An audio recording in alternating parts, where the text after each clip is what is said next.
ආයුබෝවන් සියලු සමීක්ෂණ වාර්තාවලින් නැවත නැවතත් තහවුරු කරන ශ්‍රී ලංකාවේ අංක 1 ප්‍රවෘත්ති ප්‍රකාශය.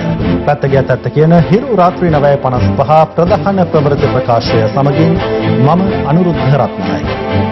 මම උත්පල රත්නායක. මුලින්ම සිරස්තල.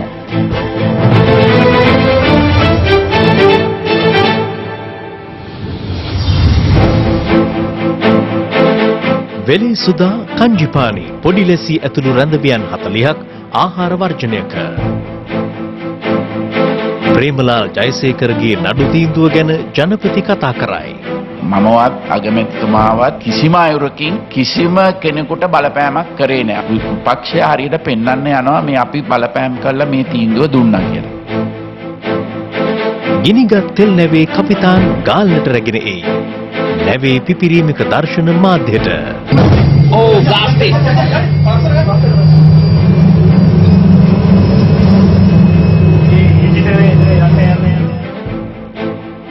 ශානි අබේසේකර බොරු සාක්ෂි හැදුව හැටි ජනපති කොමිසමේදී හෙළිවේ.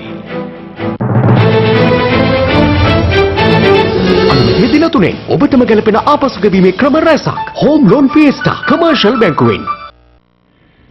ගිනි ගැනීමට ලක් වූ නිව් ඩයමන්ඩ් නෞකාව මෙරට මුහුදු සීමාවෙන් කඩිනමින් ඉවත් කර ගන්නා ලෙස එම නෞකාව අයත් සමාගමට සහ ගැලවුම්කාර සමාගමට දැනුම් දීමට කටයුතු කරන බව සමුද්‍රීය පරිසර ආරක්ෂණ අධිකාරිය පවසනවා. මේ අතර නෞකාවේ ගිනි ගැනීමට ලක්වන අවස්ථාවේ සිදු වූ පිපිරීමක දර්ශන අප වෙත ලැබී තිබෙනවා.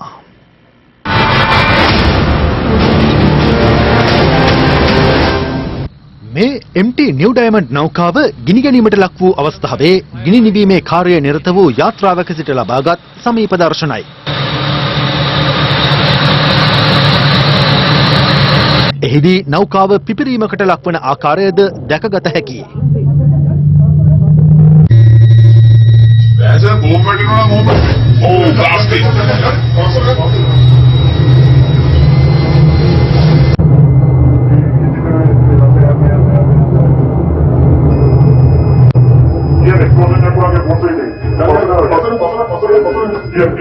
මේ අතර MT නිව් ඩයමන්ඩ් නෞකාවේ සිට විහිදුණු ඉන්ධන පැල්ලම් දෙකක් ඊයේ සහ පෙරේදා දර්ශනය වූ අතර රසායනික සංයෝගයක් ඉසිමින් ඒවා පාලනය කිරීමට කටයුතු කළා.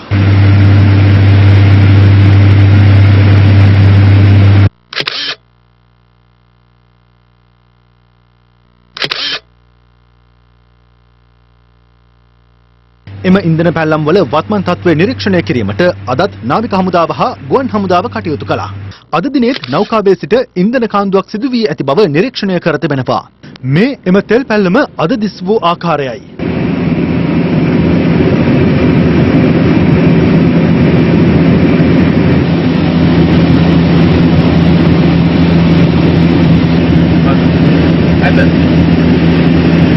ඒ අනුව අදත් ඉන්දිය වෙරළාරක්ෂක දෙපාර්තමේන්තුවට අයත් ගුවන් යානාවක් මගින් ඉන්ධන පැල්ලම ඇති ප්‍රදේශයට විශේෂ රසායනික ද්‍රව්‍ය සීම සිදු කළා.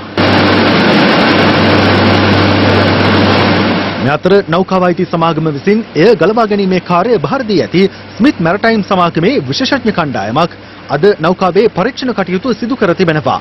සිව් දිනකකින් යුත් නාවික හමුදාවේ විශේෂඥ කණ්ඩායමක්ද අද නැවත ප්‍රවිෂ්ඨ වූ බවයි නාවික හමුදාව සඳහන් කළේ.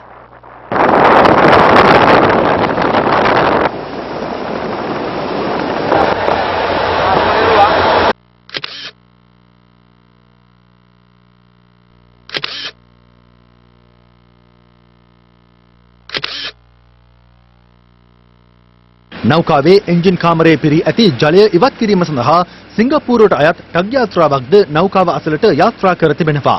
මේ අතර සමුද්‍රීය පරිසර ආරක්ෂණ අධිකාරිය, ජාතික ජලජ සම්පත් පර්යේෂණ සහ සංවර්ධන නියෝජිත ආයතනය හා රුහුණු විශ්වවිද්‍යාලයේ සාගර විද්‍යා අංශයේ එක්ව අදාළ ඉන්ධන පැල්ලම පිහිටි මුහුදු ප්‍රදේශයේ සාම්පල ලබා ගැනීම මීට පෙර සිදු කර තිබුණා.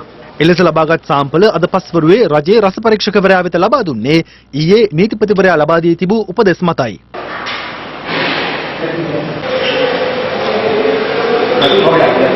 මේ අතර සමුද්‍රීය පරිසර ආරක්ෂණ අධිකාරියද ප්‍රවෘත්ති සාකච්ඡාවක් කැඳවමින් මේ සම්බන්ධ ඉදිරි ක්‍රියාමාර්ග පිළිබඳ පැහැදිලි කළා. මේ විදිහ අපි නිගමනය කළ තියෙනවා. දැන් තියෙන වාර්තා අනුව මේ නැවෙන් දැන් මේ විදිහ සාකර දූෂණයක් වෙලා තියෙනවා කියලා. මේ තෙල් ද්‍රව්‍ය නැවේ සිටින අවශ්‍යතාවු දෙකක් විතර ඈතට පැතිරලා තිබුණා. මේ තෙලේ ගොඩක් කරලා තිබුණේ ඉත කළු ඉත දුෂ්ටාවිතාවෙන් වැඩි තෙලක්. අනිවාර්යෙන් අපිට කියන්න බලන්න මේ නැවේ තිබුණ ඩීසල් තෙල් නෙමෙයි. අනිවාර්යෙන් මේක බොර තෙල් හෝ ඊට සමාන තෙලක්. කිසි හෝ අවසාන වාර්තාව අපි සමුදිනකොට ලබා ගන්න දෙන්න බලාපොරොත්තු වෙනවා. නාවික හමුදාවෙන් කියලා මේක මුදු මේක කියලා නෑ. නැව ගිනිගත්ත දවස් ඉඳලම ඊට වතුර ඉසින්න පටන් ගත්ත වෙලාව ඉඳන් දූෂණයක් වුණාම ගොඩක් රසායනික ද්‍රව්‍ය නිකුත් වෙනවා. ඒ වගේම ගොඩක් ඒ රසායනික ද්‍රව්‍ය මේ ගින්නත් එක්ක මුහුදට එකතු වෙනවා. නමුත් දූෂණය උග්‍ර වුණා. ඊට පස්සේ තෙල් විසිරීමත් එක්ක කෙසේ හෝ දූෂණයක් වුණා. දැන් ඒක අපි ඔප්පු කරලා තියෙනවා. අරුගන් තෙල් තියෙනවා කියලා හරි හොඳටම සාධක ප්‍රමාණවත් වෙනවා මේ ආදායම ඉදිරියට නීතිමය පැත්තෙන් කරගෙන යන්න. සිද්ධිය වූ මුල් අවස්ථාවෙම දැනුම් දුන්නා අදාළ සමාගමට සහ අනිකුත් සියලුම පාර්ශ්වකාරයන්ට මේ නැව අපේ සමුද්‍ර කලාපයෙන් පුළුවන් තරම් ඉක්මනට ගෙනියන්න කියලා. එම නෞකාව යම්කිසි හේකින් ලොකු පරිසර දූෂණයක් සිද්ධ වෙන කාන්දුව ඇති වෙන තත්වයකට පත් වුණොත් රටක් විදිහට අපිට ඒක දරා ගන්නට බෑ. මෙතනින් එහාට ගලවා ගැනීමේ සමාගම විසින් මේ නැව ඇදගෙන අපේ සාගර කලාපයෙන් එහාට ගෙනිලා ඉතිරි කාර්යය සිද්ධ කරයි කියලා අපි බලාපොරොත්තු වෙනවා. ඒ ඉල්ලීම අපි අද දිනේදී ඔවුන් වෙත යවුන් ලැබුවා. සංකාර වෙච්ච අලාභය තක්සේරුවක් කරන දේද? තාම මේ තක්සේරු කටයුතු කරගෙන යනවා. මොකද අපි මේ කාර්යයට සම්බන්ධ වෙලා කටයුතු කරන නිසා එය ඇත්තටම අඛණ්ඩ කටයුත්තක්. මේ අතර මෙම නෞකාව මෙරට මුහුදු සීමාවෙන් ඉවතට ගෙන ගිය විට බලපාන නීතිමය තත්ත්වය පිළිබඳ මුහුදු සහ නාවික නීති විශේෂඥයෙකුගෙන් අප විමසීමක් කළා. එක පැත්තකින් දැන් අපිට සිද්ධ වෙච්ච අලාභ තියෙනවා. ඒ කියන්නේ අපි රෙස්කියු මිෂන් එකට පොම්ප කරපු සල්ලි රටේ ආර්ථිකයේ තියෙන සල්ලි තමයි අපි වියදම් කරලා තියෙන්නේ. ඒතකොට ඒවා ආපහු අපිට ලබා ගැනීමේ අවශ්‍යතාවය තියෙනවා එක පැත්තකින්. මේ නැව ආපහු අපි ගිහිල්ලා අතෑරියත් තව ඈතකට එතනදී ආපහු නැවේ දරුණු තත්ත්වයක් ඇති වෙන්නේ නැහැ කියන දේ අපි සාතික වෙන්නත් ඕනේ. එහෙම විතරක් නෙමෙයි. ආපහු ඒ නැව ඇදගෙන යන තත්ත්වයකට බාර දෙන්නත් අපි මෙහෙ වෙන්න වෙනවා. මොකද අර ජාත්‍යන්තර ප්‍රඥප්තිය යටතේ අපි බැඳිලා ඉන්නවා. ඒ ක්‍රියාවලිය ඔක්කොම හරියාකාරව සිද්ධ කරන්න. අවසාන වශයෙන් සල්වස්ලා කියනවා නම් හරි. දැන් මේ නැව ස්ථාවරයි. මෙතනින් එහාට කිසි ප්‍රශ්නයක් නැහැ. අපි දැන් බාර ගන්නවා කියලා අන්න එතනදි තමයි අර අපේ වගකීම අවසන් වෙන්නේ. නෞකාව හිමි සමාගමට එරෙහිව නීතිමය පියවර ගැනීමට ඇති හැකියාව සම්බන්ධයෙන්ද ඔහු අදහස් පළ කළා. මුහුදු තීරය සතපොම් 12ක් තුල නැවක් තිබ්බොත් අපිට පුළුවන් අත්අඩංගුවට ගන්න. මේ අවස්ථාවේදී මේ නැව තියෙන අපිට 12 සීමාවෙන් නෙමෙයි. මේ එළියේ. හැබැයි පරිසර දූෂණයක් සිද්ධ වුණොත් අපි මුහුදට අන්න එතෙන්දී අපිට නඩු නිමිත්තක් උද්ගත වෙනවා. ඒ තුවාලය සිද්ධ වෙච්ච තැන 12 සීමාව ඇතුළේ නම් එහෙනම් අපේ රටේ අධිකරණයට බලය තියෙනවා එතෙන්දී. ඒ අලාභයන් අය කර ගැනීම සඳහා අපි විශේෂයෙන්ම පුළුවන් තරම් ඉක්මනට නඩු දැමිය යුතුයි. නැත්නම් යම්කිසි අවස්ථාවකදී නැව් හිමියා ගිහිල්ලා ඉන්දියාවේ අධිකරණයක පිහිට පැතුවොත් ඊළඟට අපිට සිද්ධ වෙනවා මේ නඩුව ඉන්දියාවෙන් අහනකම් අපිත් ගිහිල්ලා ඉන්දියාවේ නඩුවේ පාර්ශවකාරයෙක් වෙන්න. ඉතින් මම හිතනවා අපි පුළුවන් තරම් ඉක්මනට අපේ පැත්තෙන් නඩු දැමීමේ ක්‍රියාවලිය කරන්න ඕනේ. මේ අතර මෙම නෞකාව ශ්‍රී ලංකාවට අත්කර ගැනීමේ හැකියාවක් ඇද්දැයි වෙළඳ නාවික කපිතාන් ඉෂාරක පෙරේරා මහතාගෙන් විමසීමක් කළා. දැන් තව පාර්ශවයක් මේකට ඇතුල් වෙලා තියෙනවා. ඒ පාර්ශවයට පුළුවන් දැන් හැමදේම සමතේටපත් කරලා තියෙන්නේ. ඒ නිසා මේ නැව අරන් යන්න පුළුවන්. මේකෙන් ඇතිවිය යුතු අහිතකර බලපෑම තමයි අපි වියදම් කරලා නැව බේරගත්ත එකේ වන්දියක්වත් අපිට ගන්න බැරි වෙන එක. නීතිමය තත්ත්වය අනුව මේ නැව දැනට අයිති අපිට. ඒ නිසා මම අදහස් කරන්නේ මේ දැන් තියෙන ආරක්ෂිත තත්ත්වය මත අපි නැව ගේන්න ඕනේ ආරක්ෂිත කලාපයක. ගෙනල්ලා ඒ නැවේ තිබ්බ වැරදි හොයලා එතනින් එහාට අපි බලන්න ඕනේ මොකද්ද ඉදිරියට කරන්න ඕනේ. නැත්තම් අපේ ග්‍රහණයෙන් මේක මිදිලා අපිට කිසි දෙයක් නැති වෙන තත්ත්වයටපත් වෙනවා. දැන් මේකේ ටොන් ලක්ෂ 2ක තෙල් තියෙනවා. අපිට නැව මෙතෙන්ට හම්බුනායින් පස්සේ අපිට මේක පාවිච්චි කරන්න පුළුවන් තෙල් ගබඩාවක් විදියට. අපිට තව පවර් ග්‍රිඩ් එකකට සප්ලයි කරන පවර් සෙන්ටර් එකක් විදියට පාවිච්චි කරන්න පුළුවන්. හැම ෆැසිලිටි එකක්ම තියෙන ඉතාම අනාර්ග නෞකාවක් මේක. මේ අතර නෞකාවේ ගින්න පාලනය කිරීම සඳහා සහාය දුන් ඉන්දිය වෙරළ ආරක්ෂක බලකාය ඇතුළු ආරක්ෂක අංශවලට නාවික හමුදාපතිවරයා විසින් ත්‍රිකුණාමල වරායේදී අද ආචාර්ය පුද කළා. මේ අතර ගිනිගත් නෞකාවේ ග්‍රීක ජාතික කපිතාන්වරයා අද පස්වරුවේ නාවික හමුදා යාත්‍රාවක් මගින් කල්මුනේ දීවර වරායෙන් ගොඩබිමට රැගෙන ආවා. අනතුරුව ඔහු නාවික හමුදාව බහරේ ගාල්ල ප්‍රදේශයට රැගෙන ගොස් තිබෙනවා.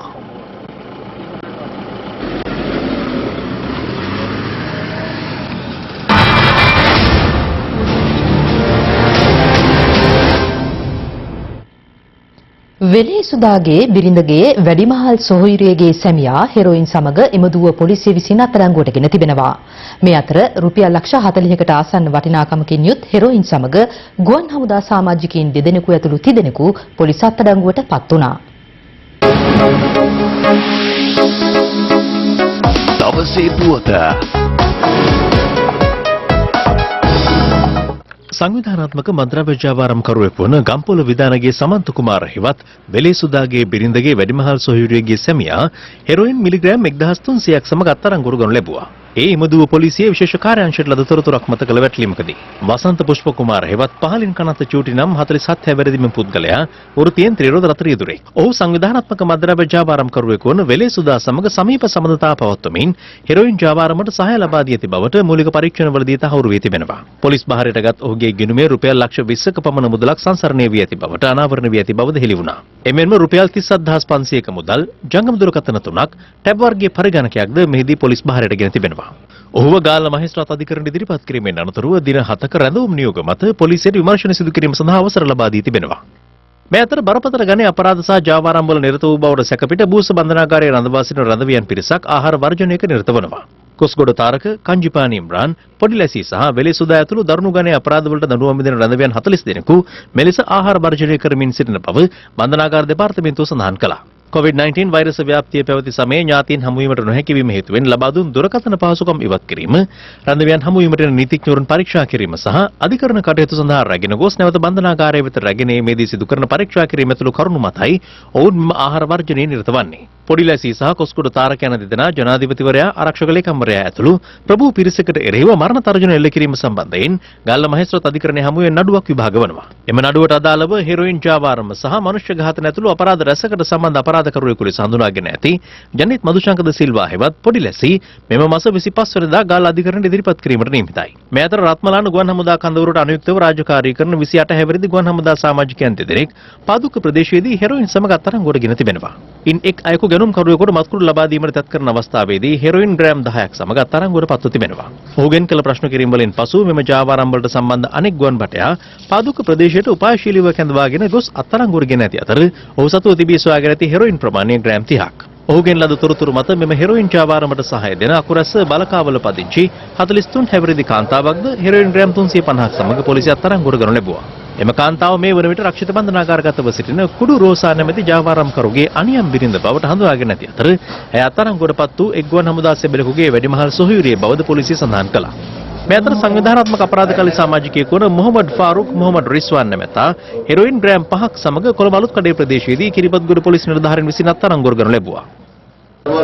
මෙම පුද්ගලයා 2015 දී බ්ලූ මැන්ඩල් ප්‍රදේශයේ හිටපු අමාත්‍ය රවි කරුණානායක මහතාගේ ප්‍රචාරක රැළියකදී ආමි සම්පත් නම් පුද්ගලයාට වෙඩි ප්‍රහාරයක් එල්ල කිරීමේ සිද්ධියේ දෙසකකරුවෙක්. මොරටුව අපරාධ අංශයට ලද තොරතුරකට අනුව පිළියන්දල සුවාරපොළ ප්‍රදේශයේ සිට හෙරොයින් ප්‍රවාහනය කරමින් සිටි පුද්ගලයන් දෙදෙනෙකු කටුබැද්ද ඇවිදින මංතිරුව ආසන්නයේදී අත්අඩංගුවට ගෙන තිබෙනවා. ඔවුන් සන්තකයේ තිබී හෙරොයින් රුපියල් 64270ක මුදල් සහ ජංගම දුරකථන දෙකක්ද පොලිස් බහරයට ගත්තා.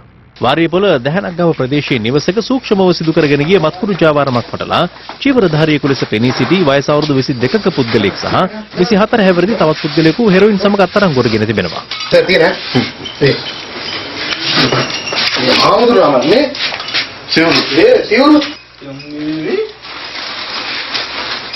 වැඩතහනමට ලක්වූ තැපැල් දෙපාර්තමේන්තු සේවකයෙකු බත්තරමුල්ල අකුරේගොඩ ප්‍රදේශයේදී අයිස් මද්ද්‍රව්‍ය ග්‍රෑම් 10ක් හෙරොයින් සහ මත්පැති සමග අත්අඩංගුවට ගෙන තිබෙනවා. මෙලෙස අත්අඩංගුවට ගෙන ඇත්තේ බත්තරමුල්ල තැපැල් කාර්යාලයට අනුක්තව සේවය කළ ලියුම් බෙදන්නෙකු වන අතර ඔහු සන්තකයේ තිබී රුපියල් 43000ක මුදලක්ද පොලිස් බහරයට ගනු ලැබුවා. මේ අතර කොළඹ ගාලුමුදුර ආසන්නයේ පිහිටි සුපිරි වෙළඳ සංකීර්ණයක පිහිටි අවන්හලකට පැමිණෙන බාලවයස්කාර දරුදරියන් එහි නොමනා ලෙස හැසිරෙන බවට කොටුව පොලිසියට ලද තොරතුරක් මත අදාළ අවන්හලේ හිමිකරු පොලිසියට කැඳවා දැඩි ලෙස අවවාද කර තිබෙනවා. මේ අතර බණ්ඩාරගම අටලුගම මාරාව ප්‍රදේශීය නිවසක් තුළ ගංජා වැටලීමකට ගිය පොලිස් නිලධාරීන්ට සිදු කළ පහර දීමේ සිද්ධියට අදාළව තවත් දර්ශන පෙළක් අද මාධ්‍යයට නිකුත් කෙරුණා. ඒ අනුව ගොටුකොළ රිෆායි නැමැති සැකකරු අත්අඩංගුවට ගැනීමට පොලිස් නිලධාරීන් සැකකරුගේ නිවසට ගිය අවස්ථාවේදී එහි සිටි කාන්තාවන් පොලිස් නිලධාරීන්ට බාධා කළේ මෙලෙසින්.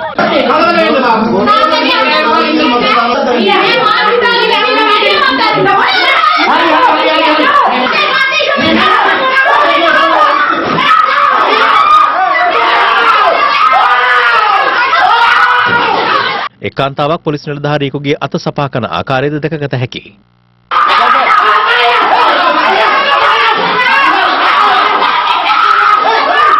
පසුව සැකකරු නිවසින් පිටතට ගෙන මාංචු දැමීමට උත්සාහ කිරීමේදී සැකකරු සිය සරම ගලවා පලා යාමට සැරසෙන ආකාරයයි මේ.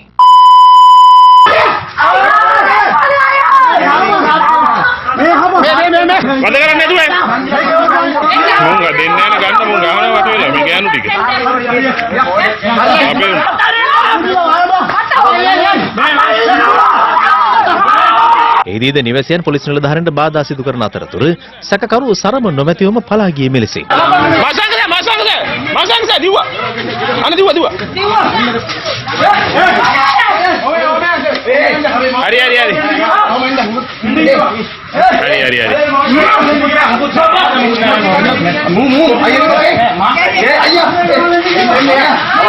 සැකකරුට දමා තිබූ මාංචු ලබා දීමද නිවැසියන් ප්‍රතික්ෂේප කළා.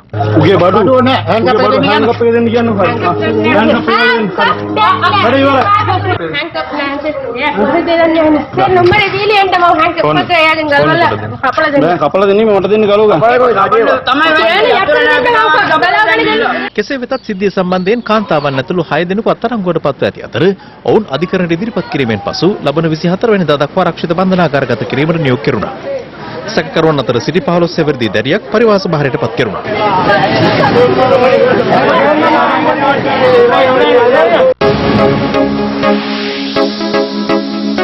දවසේ පුවත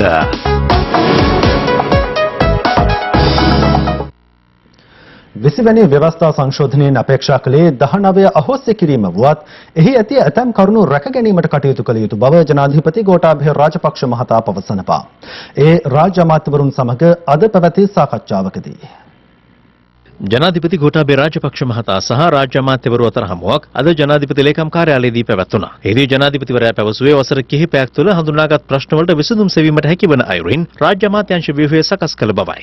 20 වෙනි සංශෝධනය ගෙනීමේදී අපිට අවශ්‍ය වුණේ මූලික වශයෙන් මේ 19 ඉවත් කරලා රෙෆරන්ඩම් එකට යන්න ඕනේ නැති ඒවා ටික විතරක් තියෙද්දි අනිත් එක යන්නේ. ඉතින් මෙතන මම හිතන්නේ වැරදි මතයක් ගිහිල්ලා තියෙනවා. මොකද අපි මේකේ සම්පූර්ණ ඒවා කරන්න ගියොත් විශාල කාලයක් යනවා. ඒතර මොකද එක්කෙනෙක් කියනවා මේක අහක් කරන්න කියලා, තව එක්කෙනෙක් කියනවා මේක අහක් කරන්න කියලා. ජනාධිපතිවරයාගේ කාලය වෙනස් වීම පමණක් තමයි මූලික වශයෙන් මට ඕනලා තිබුණේ. ඒක අවුරුදු 5ම තියෙද්දි අනිත් ඒවා කරන්න. ඉතින් ඒකින්ද තමයි ඒක ගත්තේ. මේක පැහැදිලි කරලා දෙන්න ඕනේ. මොකද මේක සමහර ඒවා අපිට තියන්න ඕනේව තියෙනවා. ප්‍රේමලාල් ජයසේකර මන්ත්‍රීවරයා සම්බන්ධයෙන් ජනාධිපතිවරයා මෙහිදී අදහස් පළ කළා. ප්‍රේමලාල් ජයසේකර මන්ත්‍රීතුමාගේ දැන් ඒකෙදී අපි කිසිම කෙනෙක් මමවත් අගමැතිතුමාවත් කිසිම අයුරකින් කිසිම කෙනෙකුට බලපෑමක් කරේ නැහැ. අපිට බලපෑම් කරනවා නම් එහෙනම් කරන්න තිබුණේ හයි කෝට් එකේදී. විපක්ෂය හරියට පෙන්වන්න යනවා මේ අපි බලපෑම් කළා මේ තීන්දුව දුන්නා කියලා. ඒ ජජ් තමයි සීනියර් හැටියට හිටියේ. හැබැයි පත් කිරීමේ නිර්දේශය එන්නේ කොන්ස්ටිටියුෂනල් කවුන්සිල් එකේ. කවුද කොන්ස්ටිටියුෂනල් කවුන්සිල් එකේ හිටියේ? සභාපති කරු ජයසූරිය. සමාජික සජිත් ප්‍රේමදාස, තලතා අතුකෝරාල මේ කට්ටියගේ සභාවකින් තමයි අනුමත කරලා මෙහාට එව්වේ. එහෙම පත් කරපු එක්කෙනෙක්ගේ දෙන තීන්දුව හරි, අනිත් දෙන තීන්දුව වැරදි බව මේක වැරදි විදියකට ජනතාවට පෙන්눔 කරන්න යනවා. හයි කෝට් ජජ්ට අපි බලපෑම් කරෙත් නැහැ. අපීල් කෝට් ජජ් බලපෑම්. අපීල් කෝට් ජජ්ත් පහුගිය කොන්ස්ටිටියුෂනල් කවුන්සිල් එකෙන් අනුමත කරලා ආපු එකක්. අනිත් එකේ සීනියොරිටි එක අනුව පත්විච්ච එක්කෙනෙක්. කිසිම බලපෑමක් කාගෙන්වත් සිද්ධ වුණේ නැහැ. නමුත් පෙන්වන්න යන්නේ මේක අපේ බලපෑමක් ඇතුව වුණා කියන එක. නමුත් ඇත්ත තත්ත්වය ඕකයි. දින දෙකක් පුරා පාර්ලිමේන්තුවේදී විවාදයට ගැනුණු නිෂ්පාදන බදු පනත යටතේ වූ නියෝග ඡන්ද විමසීමකින් තොරව අද පස්වරුවේ සම්මත කෙරුණා. ඡන්ද විමසීමක් අවශ්‍යදැයි ආණ්ඩුව කළ විමසීමේදී විපක්ෂය ඊට කිසිදු ප්‍රතිචාරයක් දක්වුවේ නැහැ. දැන් මැති සභය විශේෂාංගය. මැතිවරණ සමයේදී ජනතාවට පොරොන්දු වූ පරිදි මිලේනියම් චැලෙන්ජ් කෝපරේෂන් ගිවිසුම අත්සන් කිරීම ප්‍රතික්ෂේප නොකොට එය සමාලෝචනය කිරීමට බලපෑ හේතු මොනවාද? ඩොලර් මිලියන 400කට රට විකුණා දමන්නටද ආණ්ඩු පාර්ශ්වය උත්සාහ කරන්නේ. අර ජනතාවට පොරොන්දු වුණු ආකාරයට මේක හිරා දමන්නේ නැද්ද? මේ MCC ගිවිසුම ගේනකොට කැබිනට් එකේ වචනයක්වත් එතුමා කතා කරුවේ නැහැ. බිල්ලා වගේ හිටියේ. දැන් මේ ලකුණු දාගන්න හදනවා. එතුමා කොහොමද දන්නේ මම විරුද්ධ වුණාද නැද්ද කියලා? එතුමා කැබිනට් එකේ හිටියද මම විරුද්ධ වුණා. තමුන්නාන්සේලා මේ වෙලාවේ කරන්න ඕනේ මේ පාර්ලිමේන්තුවේ දෙකර නටන එක නෙවෙයි. තමුන්නාන්සේලාට වෙලා තියෙන්නේ මේ ජයග්‍රහණය දරා ගන්න බෑ. කිරියල්ල මහත්තයලාට නිින්ද යන්නේ. ඉතින් හිටපු ඇමතිතුමාලා කැබිනට් ඇමතිතුමාලා තිබුණා වරප්‍රසාද ඔක්කොම බැලුවාම දැන් ඉතින් ප්‍රෙෂර් වැඩි වෙනවා, සීනි වැඩි වෙනවා. ජනතාවට කිව්වා මේ ආණ්ඩු ක්‍රම ව්‍යවස්ථාව වෙනස් කරන්න අපිට 3/2 බහුතරයක් ලබා දෙන්න කියලා. මෙරටේ බුද්ධිමත් ජනතාව හරියට කිරලා මැනලා හරියටම 150ක බහුතරයක් ලබා දුන්නා. ඔබතුමාගේ අඩුපාඩු තියෙන 2 හෝ 3 පිළිබඳව අපේ ඡන්ද එනවනේ. එතකොට බලා ගන්න පුළුවන් 15ක් වැඩි ටෙලිෆෝන් එකෙන් වයර් ගලලා කීයක් තියෙනවද කියලා බලා ගන්න පුළුවන්. ප්‍රේමලාල් ජයසේකර මහත්තයා පාර්ලිමේන්තුවට ආපු එකයි 19 වෙනි සංශෝධනය. මේක තමයි මේගොල්ලන්ට තියෙන ලොකුම ප්‍රශ්න දෙක. අධිකරණයේ විසින් දීපු තීන්දුව තමුන්නාන්සේ එළියට දාන්න. ඊළඟට ගියා අධිකරණයේ ස්වාධීනත්වය මේ රටේ කතානායක පයින් ගැව්වා කියලා. රනිල් වික්‍රමසිංහගේ නීතිය හදලා හිරේ දාපු පිල්ලයන් තමයි ඇතුලේ. ප්‍රේමලාල් ජයසේකර මන්තුමාට අධිකරණය අපි බලපෑම් කරනවා නම් එයා නෙමෙයි අපි ගන්න ඕනේ පිල්ලයන්. අපි තමුන්නාන්සේලා වගේ අධිකරණයට බලපෑම් කරන්නේ නැහැ. තමුන්නාන්සේලා අධිකරණයේ කාපු මිනිස්සු. මේ පළවෙනි කතාව. අපි මේ බලන් ඉන්න රෙගියුලේෂන් ගැන මොනවද දක්වන අදහස් ගැන මේ මොනවද මේ කියන්නේ? ඒ වල්ලාලිලා කියවන්නේ. මාතෘකාවට අදාළව කතා කරන්න. තමුන්නාන්සේලාට ඉන්න තිබ්බ අර කරු ජයසූරිය මහත්තයාගේ කතානායක කෙනෙක්. කවුරුත් මාතෘකාව අනුව කතා කරනවා නම් කිසිම අවුලක් නැතුව මේ සභාව යනවා. ඒකෙන් පිටපයින් තමයි මේක වෙන්නේ. ආගන්න තොප්පිය. මේ වරායහ ගුවන් තොටුපළ සංවර්ධන බදු 57 යටතේ තියෙන මේ නිවේදන 6 ගැන පොඩ්ඩක් අපිට විස්තර කරා නම් හොඟක් හොඳයි. මුජබල් රහමාන මන්තුමාට කියනවා පොඩ්ඩක් මට කංජිපානි හම්බෙච්ච පාටිය ගැන කියන්න පුළුවන් කරු කතානායකතුමා. ඔබ තමයි වෙලා ඉවර වෙනවා පාටියත් එක්කම. කංජිපානිගේ වාහන පාටියට ගියේ කවුද? ඔබ තමයි කාලය අවසానයි. ඒකයි මේ අවුල වෙන්නේ. බලන්නකෝ කාලේ ඉවරයි කියලා තියෙන සතුට. යන්න පන්ති එක කියලා ඉගෙන ගන්න මගේ දරුවෝ ටික. අනුර කුමාර දිසානායක මන්තුමාගේ මූලික තර්කයක් තමයි අධිකරණය පාලනය කරන්න හදන. මම ඔබතුමාලගෙන් අහනවා තමුන්නාන්සේලා නෙමෙයිද අධිකරණයට බලපෑම් කරේ? රංජන් රාමනායක දාලා අධිකරණයේ විනිසුරුන්ට කතා කරන්නේ නැතුමට කියලා කියන්නේ. අධිකරණයට බලපෑම් කළා නඩු දැම්මේ නැද්ද කියලා කියන්නේ. නියෝජ්‍ය සොලිසිටර් ජෙනරාල් වරයා තමුන්නාන්සේලා අධිකරණයට බලපෑම් කරවට කිව්වේ නැද්ද කියලා කියන්නේ. ස්ථාවර නියෝග 92 යටතේ මම අහන්නේ. රීති ප්‍රශ්නය නෙවෙයි. රීති ප්‍රශ්නයක් නෙවෙයි. මට තේරෙනවට රිදෙනවා කියලා. බලාගන්න හිතකනට ඔළුව තලේ බලාගෙන. තමුන්නාන්සේලා අධිකරණයට කරපු දේවල් මම දවස් දෙකක් කතා කරන්න. කාලේ මාස 6යි. ඉනියවි 421යි. සැකකරුවෝ 17,22,500යි. මේ පදනදී පත්‍රයේ තියෙනක මම කියන්නේ 17000 සමාවෙන්න 17000යි. අනේ ඉතින් බින්දුවක් එහෙම වුණා පොඩ්ඩක් ඉන්නකෝ. ඔබට තේරෙනවා ඔබට පොඩි බයක් තියෙනවා. අනිත් මෙතනත් දෙන්න තුන් දෙනෙක් යන්න ඉන්නවා. අපි දිනපු ගමන් ඔය ඩීල් කාරෝ අපිට කතා කරන්නේ. පොඩ්ඩක් මේක ෂේප් කරලා දෙන්න. එහෙම කිව්වනේ. මහින්දානන්ද අලුත්ගොවි මහත්තයාගේ කෘෂිකර්ම අමාත්‍යාංශයේ තියෙන ආයතන 4යි. ඒ ආයතනත් මුකුත් වැඩක් කරන්න පුළුවන් තරම් නෙමෙයි. මහින්දානන්ද අලුත්ගොවි මහත්තයා පාවිච්චි කරලා තියෙන බොරුවට කෑ ගන්න මේ පාර්ලිමේන්තුවේ. දැන් මං හිතනවා කැලෑඩෝසර් කරන්න ඕනේ නෑ. අතන පාර්ලිමේන්තුවේ ග්‍රවුන්ඩ් එක ළඟ ඉඳන් බුල්ඩෝසර් ටිකක් ගෙනල්ලා මේක ඩෝසර් කරලා දැම්ම නම් ඉවරයි. මොකද පාර්ලිමේන්තුවට වටිනාකමක් නෑ. මම දැක්කා ගරු සභාවේ විරුද්ධ පක්ෂ මන්ත්‍රීවරු කළු පාට සාටකයක් දාගෙන ඇවිල්ලා හිටියා ඊයේද පෙරේදා. කොහොම හරි සාටකයක් දාගන්න තමුන්වන්සලට සිද්ධ වුණා. පාට කළු වුණාට. මේ මහත්තුරු කියනවා ප්‍රේමලාල් ජයසේකර මැතිතුමා පාර්ලිමේන්තුවට ආපු එක වැරදි කියලා. එතුමව මරණ දඬුවම නියම කළේ උසාවියෙන්. පාර්ලිමේන්තුවට යන්න පුළුවන් කියලා තීන්දුව කළේ උසාවිය. මේ ආණ්ඩුව ඇවිල්ලා කිසිම විනිශ්චයකාරයෙක් කොහෙටවත් මාරු කරලා නැහැ. ඕගොල්ලෝ හදපු ස්වාධීන උසාවිය ඔය. කොමලපාන මුකුළුපාන දුරකථන ඇමතුම් ගන්න ස්වාධීන උසාවිය. විනිශ්චයකාරවරුන්ට උසස් වීම දෙන විදිය සැලසුම් කරපු දුරකථන ඇමතුම් එළියට ආපු ස්වාධීන උසාවිය. ඒ තීරණ දුන්නා මෙතන කළු පටියක් බඳගෙන මේකේ දෙගන්න නැතුව වැඩක් තියනවාද? ගිල උසාවිය ඉස්සරහට ගන්නටන්. බලාගෙන ඉන්නවා කර්ම මනසින් මොනවා හරි අවුලක් වෙනකම් වෙන්නේ නැහැ. ඕන් අහුණා වේලි වේලි ඉන්න අයියලා ටිකට ප්‍රේමලාල් මන්ත්‍රීතුමාගේ පාර්ලිමේන්තු ගමනේ කියන එක. අර පෙට්ටිය ගැන මං කියන්නේ.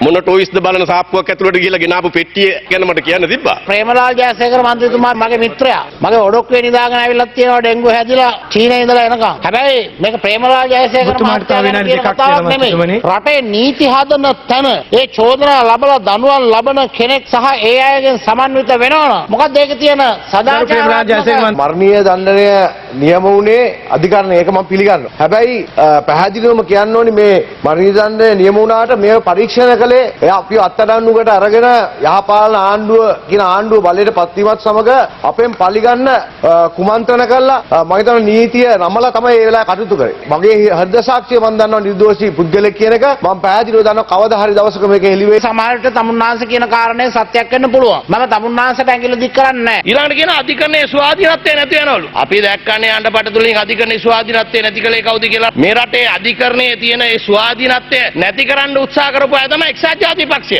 රංජන් රාමනායකලා සානිලාට කතා කරලා තමන්ට ඕන අය අතුලට දාන්න, තමන්ට ඕන අය එළියට ගේන්න, නිශාන්තලා තමන්ට ඕන අය අතුලට දාන්න, තමන්ට ඕන නැති අය එළියට දාන්න කටයුතු කළේ. කවුරු හරි ඉන්නවනම් ඕන කෙනෙක් එන්න අභියෝග කරන්න තමුන්නාන්සලා නැහැ කියන්න. ඉතාමත් පැහැදිලිව අඬපට තුලින් අපි දැක්කා කොහොමද දේශපාලන පරිගන්න ගියේ කියන එක. ඒ නිසා මේ 20 වෙනි සංශෝධනය අරා තමුන්නාන්සලා මේ මතු කරන කිසිම කාරණාවක් කිසිම බලයක් අලුත් ජනාධිපතිතුමාට මෙන්නේ නැහැ. कोटिपति व्यापारिक मोहम्मद सियाम घातन सिद्धियेදී හිටපු නියෝජ්‍ය පොලිස්පති වාස් ගුණවර්ධන අත්අඩංගුවට ගැනීමට අදාළව අවි ආයුධ සොයා ගැනීමේ සිද්ධිය අපරාධ පරීක්ෂණ දෙපාර්තමේන්තුවේ එවක සහකාර පොලිස් අධිකාරී ශානි අබේසේකර ඇතුළු කණ්ඩායමක් විසින් නිර්මාණය කළ ආකාරය අද අනාවරණ කෙරුණා.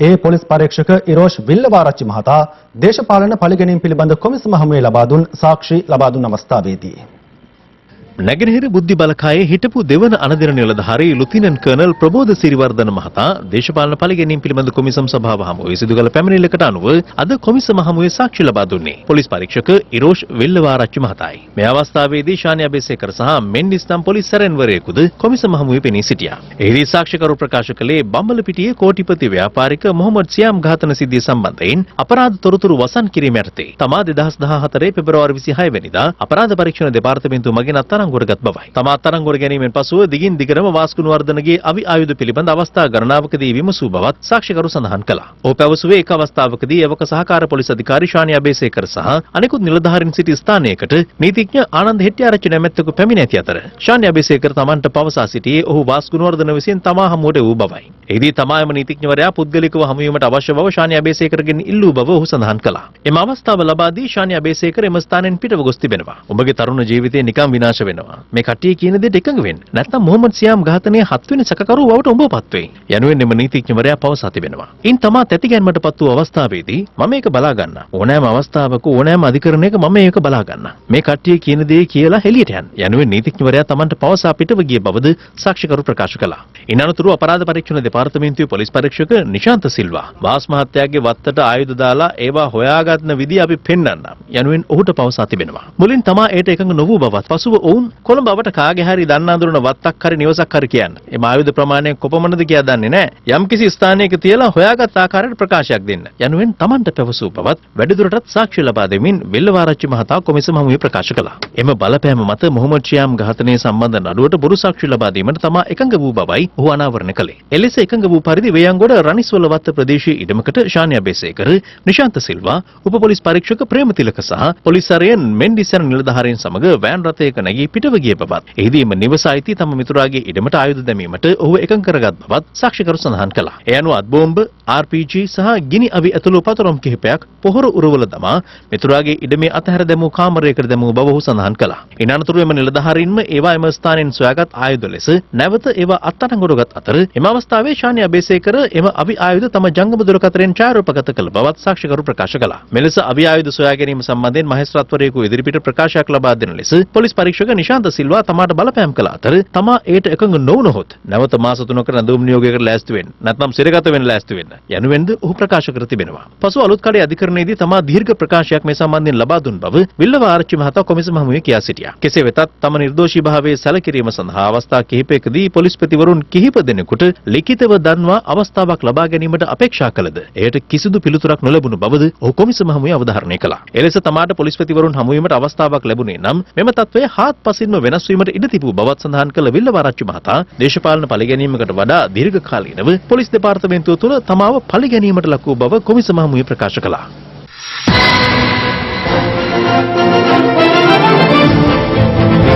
තර්ජන අඩු නැති එවනගල මා වැඩේ ඉන්න කුටියත් මා යන ගමන් බිමන් සියල්ල පරිගත වෙන කැමරා සවි කර තිබෙන බව අදයි මා දුටුවේ. මාර්ගයේ බහරකාරීත්වයේ දරන පූජ්‍ය මැදිරිගිරියේ පුණ්‍යසාර හිමි වැඩවසන ආවාසයේ නිරීක්ෂණයට කිසියම් පිරිසක් CCTV කැමරාවක් සවි කර ඇති බව අද හෙළි වුණා.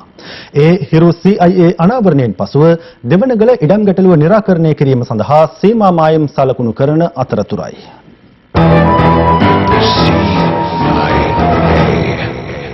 ඓතිහාසික මාවනැල්ල දෙවනගල පුරාවිද්‍යා ස්මාරකයට අයත් ඉඩම් සංවිධානාත්මක පිරිස් විසින් බලහත්කාරයෙන් ආක්‍රමණය කරන බව අවස්ථා ගණනාවකදී හිරු CIA හරහා හෙළි කළා. එම අනාවරණයෙන් පසු දෙවනගල පුදබිමට යන එන බැතිමතුන් කවුදයි නිරීක්ෂණය කිරීම සඳහා තාහිර් හාජ්‍යාර් නැමැති පුද්ගලයෙකු CCTV කැමරාවක් සවි කර තිබුණා. මේ පිළිබඳ හිරු CIA හරහා අපසිදු කළ අනාවරණයෙන් අනතුරුව මාවනැල්ල පොලිසිය මේ පිළිබඳ අධිකරණයට කරුණු වාර්තා කර අදාළ කැමරා පද්ධතිය පොලිස් භාරයට ගෙන තිබුණා. පසුව තාහිර් හාජ්‍යාර් නම් පුද්ගලයා අත්අඩංගුවටගෙන මාමනැල්ල මහේස්ත්‍රාත් අධිකරණයට ඉදිරිපත් කිරීමෙන් අනතුරුව රුපියල් ලක්ෂයක ශරීර ඇප මත නිදහස් කරන ලෙසයි නියෝග කෙරුණේ. ඉන් අනතුරුව දෙවනගල බහරකාර හිමියන් වැඩවසන ආවාස ගේට යන එන පුද්ගලයන් නිරීක්ෂණය කිරීම සඳහා තවත් පුද්ගලයෙකු විසින් CCTV කැමරා පද්ධතියක් සවි කර තිබුණේ මෙලෙසින්. ඒ පිළිබඳවද අප යලිත් වරක් අනාවරණ කළ අතර පොලිසිය පැමිණ අදාළ කැමරා පද්ධතියේ දිශාව වෙනස් කිරීමටයි කටයුතු කළේ. මේ අතර හිරු CIA අනාවරණයෙන් පසු දෙවනගල ඉඩම් නිරවුල් කිරීම සඳහා අවධානය යොමු කළ රජය පසුගිය සති කිහිපය තුළ එහි මැනුම් කටයුතු ආරම්භ කළා. මිනින්දෝරු දෙපාර්තමේන්තුවේ නිලධාරීන් ඇතුළු පිරිස් එම මැනුම් කටයුතු සිදු කළ ප්‍රදේශවල මායිම් කණු යොදමින් සිටින අතරතුර දෙවනගල භාරකාරී හිමියන්ගේ ආවාසයේ ඉලක්ක කරමින් පොල්ගස්සක සවිකර තිබූ මෙම CCTV කැමරාව දැක තිබෙනවා. දෙවනගල පුදබිම ඉලක්ක කර ගනිමින් කලකපටන් මෙලෙස CCTV කැමරා පද්ධති මගින් තොරතුරු එක්රැස් කරන්නේ කාගේ අවශ්‍යතාව මතද? පසුගිය යහපාලන ආණ්ඩුව පැවති සමයේ මාවනැල්ල ප්‍රදේශයේ බුදු පිළිම කඩා දැමීම ආදී සිදුවීම් රැසක් වාර්තා වූ බවද අමතක කළ හැකි කරුණක් නොවේ. ඒ අනුව මෙරට වගකිව යුතු බලධාරීන් දෙවනගල පුදබිම අවට සිදුවන මෙම රහසිගත ඔත්තු බැලීම් කෙරෙහි වහා අවධානය යොමු කළ යුතු නොවේද? මා වැඩ ඉන්න කුටියත් මා යන ගමන් බිමන් සියල්ල පටිගත වෙන්නේ කැමරා සවිකර තිබෙන බව අදයි මා දුටු විහාරස්ථානයේ ආරක්ෂාව තවත් අනතුරේ කියන එක තමයි අපිට පේන්නේ. ජනාධිපතිතුමන්ට ආරක්ෂක ලේකම්තුමන්ට මතක් කරනවා හමුදා ආරක්ෂාව ප්‍රති කොමිසම හමුවේ සිදු කළ සාක්ෂි ලබා දීම රහසිගතව පටිගත කළ සමස්ත ලංකා ජමීයතුල් උලමා සංවිධානයේ වැඩබලන ලේකම් මෞලවි සහ ඔහුට සහාය දුන් නීතිඥවරයාට එරෙහිව අභ්‍යන්තර හමුවේ නීතිමය ක්‍රියාමාර්ග ගන්නා ලෙස කොමිසමේ සභාපති විනිසුරුවරයා අද නියෝග කළා. එමෙන්ම ශ්‍රී ලංකා නීතිඥ සංගමයේ විනය කමිටුවටද ඒ ගැන දන්වා සුදුසු ක්‍රියාමාර්ග ගන්නා ලෙසයි සභාපති විනිසුරුවරයා කොමිසමේ ලේකම්වරයාට වැඩිදුරටත් නියෝග කර තිබෙන්නේ. පාස්කු ප්‍රහාරය පිළිබඳව විමර්ශනය කරන ජනාධිපති කොමිසම හමුවේ පූජ්‍ය ගලබඩත්තේ ඥානසර හිමියන් ඊයේ පස්වරුවේ පෙනී සිටියා. ඒ උන්වහන්සේ මීට පෙර කොමිසම හමුවේ ලබා දී තිබූ සාක්ෂිවලට අදාළව හරස් ප්‍රශ්න විමසීමට අවස්ථාවක් ලබා දෙන ලෙස සමස්ත ලංකා ජමීයතුල් උලමා සංවිධානය මුස්ලිම් සංවිධානය ඇතුළු පාර්ශව 10ක් ජනාධිපති කොමිසමෙන් කර තිබූ ඉල්ලීමකට අනුවයි. කෙසේ වෙතත් සාක්ෂි විමසීම ආරම්භ වී පැය දෙකක පමණ කාලයක් ගතවන විට ජනාධිපති කොමිසමේ පොලිස් ඒකකයේ නිලධාරීන් කොමිෂන් සභාව ඇතුළත රැඳී සිටි මෞලවීවරයේ සැකකටයුතු ක්‍රියාවක යෙදී සිටීම හේතුවෙන් පිටතට ගනු ලැබුවා. එහිදී අනාවරණ වූයේ එම මෞලවීවරයා පූජ්‍ය ගලබොඩත්තේ ඥානසර හිමියන්ගේ සාක්ෂි විමසීම රහසිගතව සිය ජංගම දුරකථනයෙන් පටිගත කර ඇති බවයි.